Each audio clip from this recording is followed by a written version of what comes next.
기도하겠습니다. 하나님 아버지, 예수 그리스도의 보혈로 우리를 값주고 사시고 하나님의 은혜를 구하는 선한 양심을 가진 주의 백성으로 삼아 주시니 참으로 감사합니다. 우리 자신을 자랑하지 아니하고 하나님만을 자랑하고 하나님이 주신 은혜만을 자랑하는 참 겸손한 주의 자녀들 될 수 있도록 은혜 베풀어 주옵소서. 주 예수 그리스도의 이름으로 기도하옵나이다. 아멘. 찬송가 90장 찬양하겠습니다. 찬송가 90장입니다.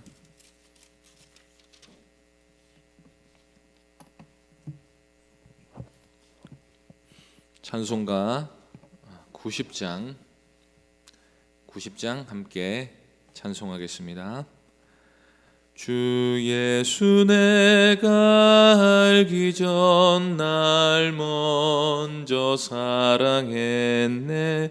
그 크신 사랑 나타나 내 영혼 거듭났네. 주 내 맘에 늘 계시고 나 주의 안에 있어 저 포도비유 같으니 참 좋은 나의 친구. 내 친구 되신 예수님 날 구원하시려고 그 귀한 몸을 버리사 내 죄를 대속했네. 나 주님을 늘 믿으며 그 손을 의지하고 내 몸과 마음을 바쳐서 끝까지 충성하리. 진실하신 친구여 큰 은혜 내려주사 날 항상 보호하시고 내 방패 되옵소서. 그 풍성한 참 사랑을 능히 끊을 소냐. 날 구원하신 예수는 참 좋은 나의 친구. 하나님 말씀은 아모스 5장 14절부터 17절까지 말씀입니다. 아모스 5장 14절부터 17절까지입니다. 구약성경 1279쪽입니다. 아모스 5장 14절부터 17절까지 말씀 한 절씩 교독하겠습니다. 너희는 살려면 선을 구하고 악을 구하지 말지어다. 만군의 하나님 여호와께서 너희의 말과 같이 너희와 함께 하시리라.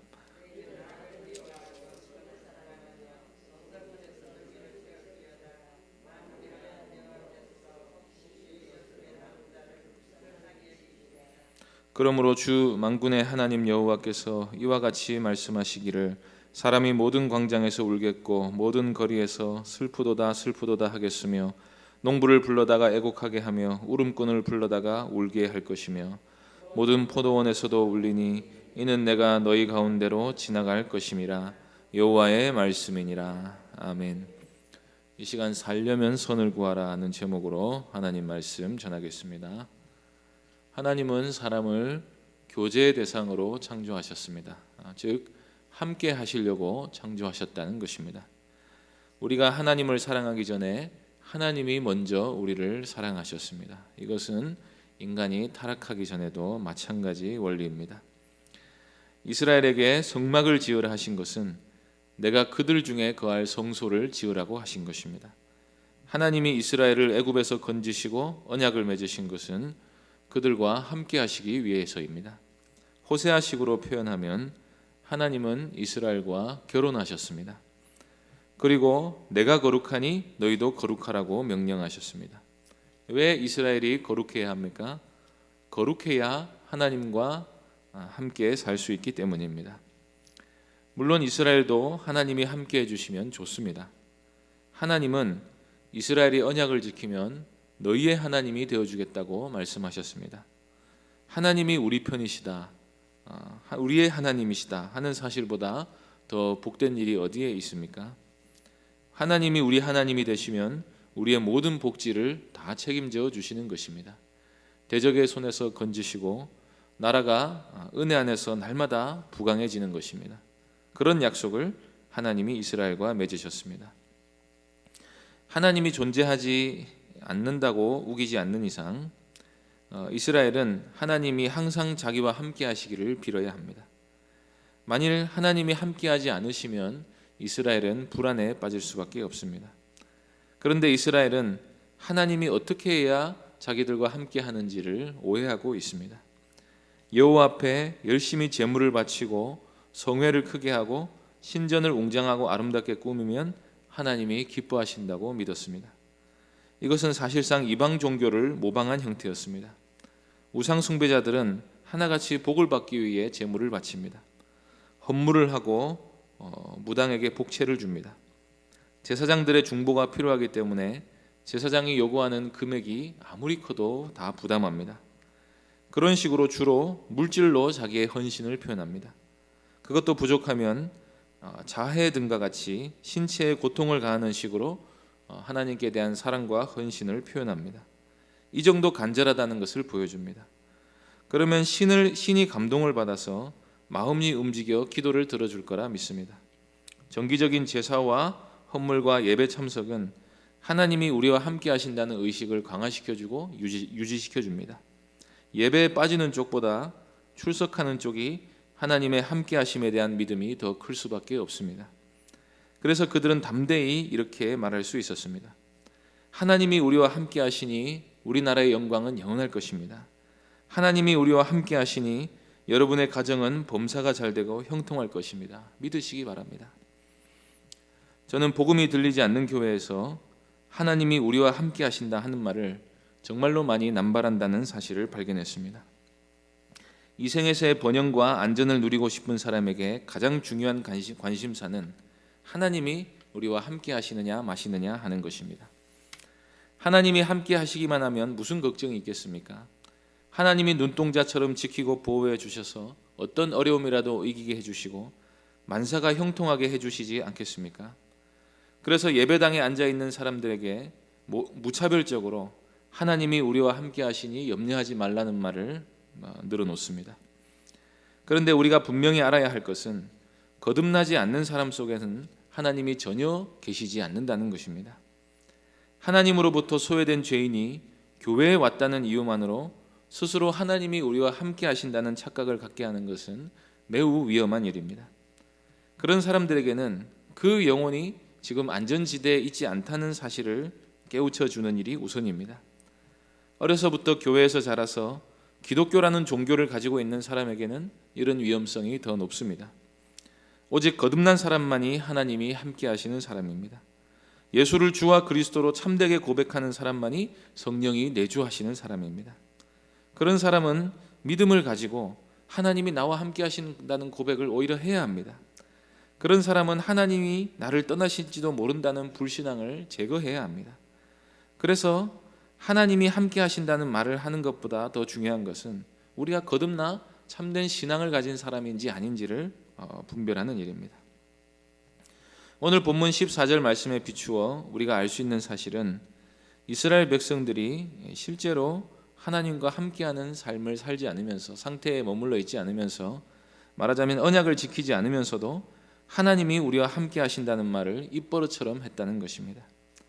그런데 하나님은 그것은 너희들의 착각이라고 말씀하십니다. 그 이유가 무엇입니까? 14절 말씀 다시 읽어보겠습니다. 너희는 살려면 선을 구하고 악을 구하지 말지어다. 만군의 하나님 여호와께서 너희의 말과 같이 너희와 함께 하시리라. 하나님이 이스라엘의 거듭된 요청에도 불구하고 실상은 전혀 지금 함께하지 않으시는 이유는 이스라엘이 악을 행하고 있기 때문입니다. 아모스서에서 이스라엘이 저지르고 있는 악이란 정의와 공의를 버린 것입니다. 다르게 말하면 율법을 버린 것입니다. 종교심은 많았지만 정의롭게 행하는 데는 관심이 없었습니다. 하나님의 말씀을 준행하는 데는 관심이 없었습니다. 이 율법은 한마디로 내 이웃을 내 몸과 같이 사랑하라 하신 것입니다. 그런데 아모스는 이스라엘 사회 가운데 그런 사랑, 하다못해 조금의 긍휼도 발견할 수 없다고 말합니다. 약육강식과 적자생존의 사회가 되어 힘 있는 자들에 의한 무자비한 착취만이 발견될 뿐입니다. 악을 행한 자가 벌을 받아야 되는데 의인이 벌 받는 것 같은 시대가 되고 말았습니다. 탐심을 가지고 남의 밭을 빼앗고 의인을 신발 한 켤레 값을 받고 팔고 악법을 만들어서 부당한 세를 거두어 민생을 도탄에 빠뜨리고 노동자들을 학대하고 고아와 과부의 송사를 억울하게 만들었습니다. 그러면서도 바른 말 하는 예언자의 입을 막고 그렇게 모은 돈으로 저택을 짓고 정원을 꾸미고 술과 음행으로 세월을 낚다가 꼬박꼬박 하나님께 제물을 바치면서 하는 말이 하나님이 우리와 함께 하시니 재앙의 두려움이 없이 평안하리라고만 한다면 이 사람들이 섬기고 있는 하나님은 도대체 어떤 분이란 말입니까? 이들이 찾는 하나님은 참 하나님이 아닙니다. 그래서 하나님은 5장 4절과 8절에서 진짜 하나님을 찾으라고 말씀하셨습니다. 이들이 정말로 하나님을 만나게 되면 깜짝 놀라고 두려워 벌벌 떨게 될 것입니다. 하나님은 거룩하신 분이시기 때문입니다. 그래서 이들이 하나님을 정말로 찾게 되면 자신들이 악을 행하고 있다는 사실을 알게 될 것입니다. 이 경우에 하나님을 찾는다는 말은 그래서 선을 구한다는 말과 같습니다. 악을 행하면서 참 하나님을 찾을 수는 없습니다. 악인에게 하나님은 심판주가 되실 것이기 때문입니다. 하나님이 누구신지 안다면 하나님이 함께 하심을 구하는 사람은 당연히 두렵고 떨리는 마음으로 선을 구해야 마땅한 것입니다. 그러므로 하나님이 함께 하심을 구하는 사람은 하나님이 기쁨으로 그 안에 거하시도록 의를 행해야 합니다. 주님의 거룩하심을 담기 위해 애써야 합니다. 하나님은 이스라엘이 이 사실을 진정으로 깨닫기를 바라십니다. 그래서 너희가 정말로 하나님의 함께 하심을 구한다면 악을 버리고 선을 구하라고 말씀하십니다. 그러면 하나님이 너희가 말하는 대로, 너희가 바라는 대로 함께 해주시겠다고 약속하고 계십니다. 그리고 또 중요한 문제가 하나 있습니다. 하나님이 함께하지 않으시면 단지 복을 못 받는 정도가 아니라 심판을 면하지 못할 거라는 사실입니다. 그래서 하나님은 너희가 살려면 선을 구하라고 말씀하십니다. 곧 있으면 심판이 임할 것입니다. 17절에 나타난 말씀처럼 하나님이 그들 가운데로 지나가실 것입니다. 하나님이 애굽을 심판하실 때 땅을 지나다니면서 문설주에 어린 양의 피가 보이지 않는 집은 그 안에 장자들을 다 죽이셨습니다. 하나님이 오시는 날은, 하나님이 지나가시는 날은 악인에게는 심판의 날이 됩니다. 우리가 눈앞에서 하나님을 봤다고 상상을 해보십시오. 우리의 행위를 보시고 하나님이 뭐라고 하시겠습니까? 예수님의 의를 우리에게 제거하고 하나님을 만나는 일은 죄인에게 그 자체로 공포스러운 일이 됩니다. 구약의 여러 성도들의 고백과 같이 하나님의 얼굴을 보고 살 수 있는 사람이 없습니다. 하나님은 그 심판의 날을 염두에 두고 마지막으로 그들에게 한 기회를 주십니다. 15절 말씀 보겠습니다. 너희는 악을 미워하고 선을 사랑하며 성문에서 정의를 세울지어다. 만군의 하나님 여호와께서 혹시 요셉의 남은 자를 불쌍히 여기시리라. 심판이 임하는 이유는 이스라엘이 율법을 버렸기 때문입니다. 그러면 그들이 심판을 피하고 싶거든 빨리 삶의 자리를 바꾸어야 됩니다. 이때까지 하던 악행을 그치고 율법대로 선을 행하는 길만이, 즉 회개하는 길만이 이스라엘이 살 수 있는 유일한 길이라고 말씀하십니다. 그러나 하나님은 회개를 멋대로 이용하는 것을 금하시기 위해 혹시 남은 자를 불쌍히 여기실지도 모른다고 말씀합니다. 이 제사는 기본적으로 속죄를 위한 것입니다. 그러면 제사 제도 역시도 평소에 죄를 짓는 데 이용하기 딱 좋습니다. 간음을 저지르고 와서는 제사로 해결해 버립니다. 부당하게 빼앗고 나서는 속건제를 드려버립니다. 다음 죄를 지을 것을 생각하며 예수 그리스도의 피로 우리 죄를 씻어주시기를 간구합니다. 은혜는 그런 불순한 의도를 가지고 믿는 자가 회개라는 행위를 했다고 해서 저절로 얻어지는 것이 아닙니다. 하나님은 그 회개의 진실성을 헤아리실 것입니다. 그리고 하나님이 용서해 줄지 말지를 결정하실 것입니다. 하나님이 살려줄지 아닐지를 결정하시는 분이라는 것입니다. 이것은 우리가 오히려 더욱 간절히 은혜에만 매달려야 한다는 사실을 보여줍니다. 하나님의 은혜만이 죄인의 유일한 소망이기에 어떻게든 죄악을 버리고 하나님의 은혜를 구해야 할 의무가 우리에게 있습니다. 자신의 죄로 인해 자신이 망하게 되었다는 사실을 철저히 깨달아야 합니다. 복음을 믿고 그 안에서 위로를 얻고 하나님이 우리와 함께 하신다는 복음의 약속을 사모하는 사람은 복음의 명령에 철저히 순종해야 합니다. 복음은 회개하고 주 예수 그리스도를 믿으라고 가르칩니다. 나름대로 회개하고 예수 그리스도를 믿어보려고 노력해도 구원은 하나님의 전적인 주권에만 달린 일입니다. 그럼에도 불구하고 우리는 나의 믿음 없는 것을 도와주소서라는 말 외에는 할 수 있는 게 없습니다.